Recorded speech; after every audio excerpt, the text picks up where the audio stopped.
जब सृष्टि अपने नियमित नियमों से चल रही थी, तब यमलोक में यमराज अपनी धर्म सभा में बैठे थे।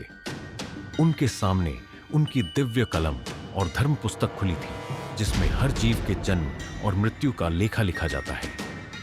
जैसे ही किसी का समय पूरा होता, कलम चलती और प्राण हर लिए जाते। लेकिन एक दिन कुछ ऐसा हुआ जो पहले कभी नहीं हुआ था।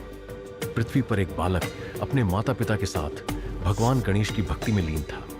वह रोज गणपति की मूर्ति के सामने दीप जलाता और बस एक ही प्रार्थना करता, हे विघ्नहर्ता, मेरे माता पिता को मुझसे दूर मत करना। उसी समय उस बालक के पिता की आयु पूरी हो चुकी थी। यमराज ने जैसे ही अपनी कलम उठाई, अचानक पूरी यम सभा कांप उठी।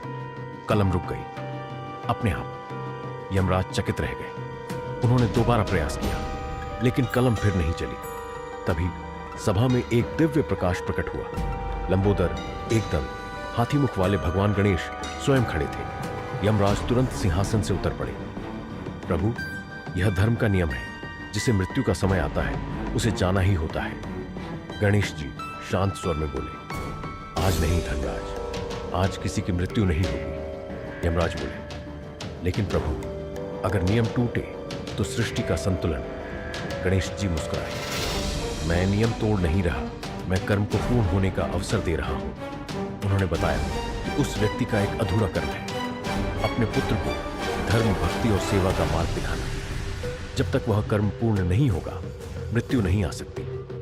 गणेश जी ने स्वयं यमराज की कलम अपने हाथ में ली और कहा, आज यह कलम रुकेगी। उस दिन पृथ्वी पर उस बालक के पिता की जान बच गई और यमलोक में पहली बार मृत्यु को प्रतीक्षा करनी पड़ी। कहा जाता है कि उसी दिन से गणेश जी को मृत्यु विघ्न विनाशक भी कहा गया।